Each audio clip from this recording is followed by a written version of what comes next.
Well, hello, all you shiny happy people. 'Tis the Reverend. Who would have thunk it? We're getting into some Star Wars times. Probably a little less than a year from now. Got a new Star Wars movie coming out in May. I guess it's The Mandalorian and Grogu.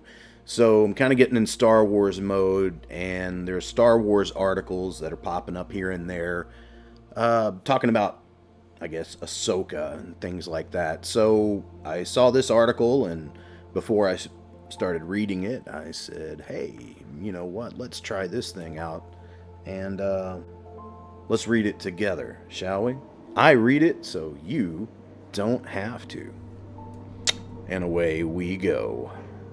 Ahsoka director Bryce Dallas Howard, who is awesome, by the way, also outside. Those are the lovely streets of Dallas, man.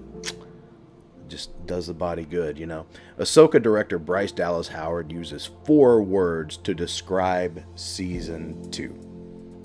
And those 4 words are no more locked doors. No, that's not it. Anyway, so we got this, we got Rosario Dawson here. We got Bryce Dallas Howard here. She has the most adorable nose in Hollywood. I will say that.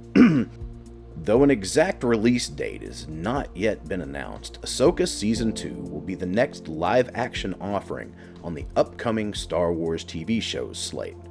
From what I hear, it's going to be like one of the last Star Wars TV shows for a while. Disney really threw around a lot of money and into the wrong places. While plot details remain a closely guarded secret for the next batch of episodes, we do have another important piece of behind-the-scenes information to chew on. Bryce Dallas... click. Bryce Dallas Howard confirmed that she is directing episodes of Ahsoka Season 2, and she used 4 descriptive words to describe what's coming up. Well, of course, they're letting her direct some more episodes. Her episodes, in my opinion, of The Mandalorian are some of the best of the season, and stay on target. And also, her episode in Skeleton Crew was pretty good as well, I thought. Okay. Howard has been a regular in the Star Wars universe for several years now, having previously helmed episodes of The Mandalorian, The Book of Boba Fett, and Skeleton Crew, as well as voiced Yaddle in Tales of the Jedi. Don't skimp on Tales of the Jedi. If you're one of those people who only get into Star Wars for the movies, man, check that stuff out. It's like a continuation of some Clone Wars stuff. That kind of animation's really good. And that episode in particular, if you're a fan of Count Dooku and you always thought that he just got cut so short in the movies, his character is so diverse and broad. You should really check out some of this extended universe Star Wars canon that's on Disney Plus right now. Those Tales of the Jedi and things like that are really good. The Jurassic World actress brought up her last contribution to the franchise's Disney Plus subscription exclusive landscape during a panel at LA Comic-Con via Jason Delgado on the red carpet. While talking about what a joy and privilege it's been getting to work on Star Wars, first she said this. Well, first I'll say this. First of all, it's totally cool that your dad is Ron Howard. And even though people crap on Solo as a film, I think it's brilliant. I loved it. Shoot. Whoa, don't say that anymore. Don't say that anymore. All right. While talking about what a joy and privilege it's been getting to work on Star Wars, first she said this. I just finished shooting 2 episodes this summer for Ahsoka Season 2. Y'all, it is so good. It is beautiful. It is thrilling. It is adventurous. It is romantic. It's all the things you wanted from an epic story. Now, when I read quotes like that, I can imagine her voice. I can imagine you're in a red carpet situation, and you're trying to sell it. As a director, you're trying to sell it. I mean, you help make the brand, so of course you're going to say things like that. She's usually pretty good with her opinions. She's never really acted to me like someone who bends the knee to the mouse. But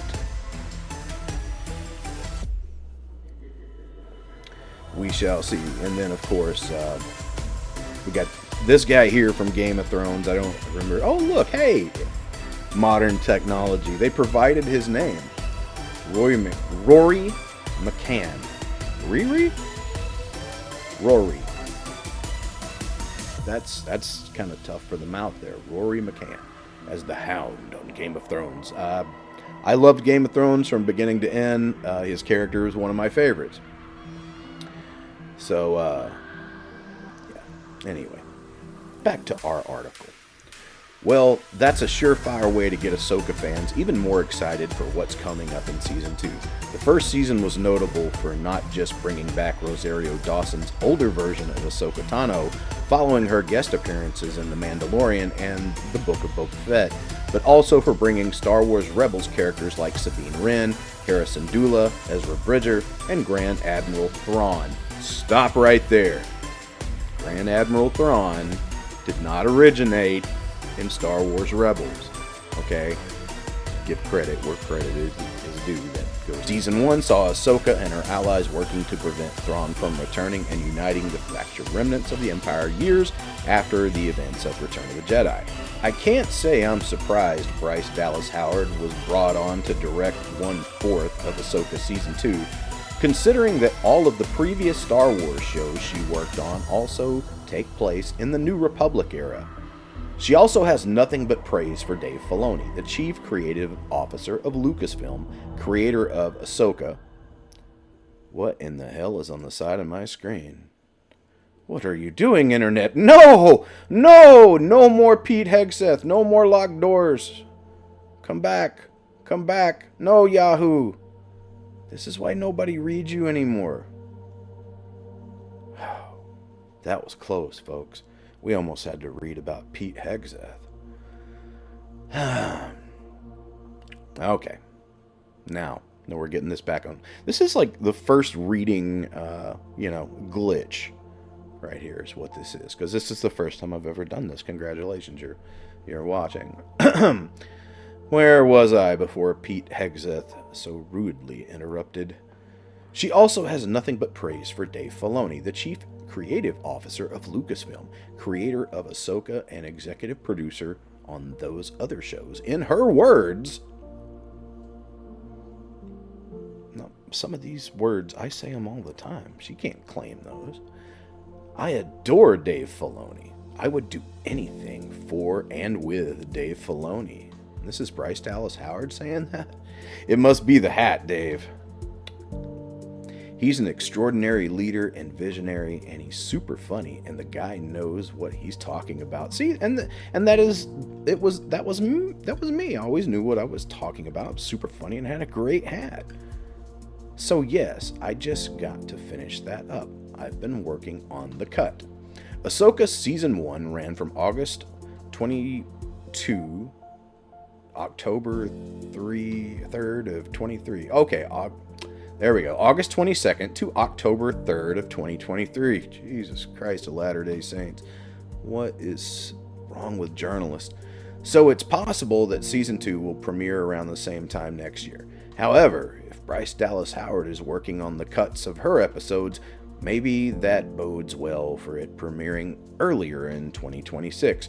Currently, Ahsoka is the only live-action Star Wars TV show on the books, though the animated shows Maul, Shadow Lord, and Star Wars Visions Presents are both also expected to debut next year.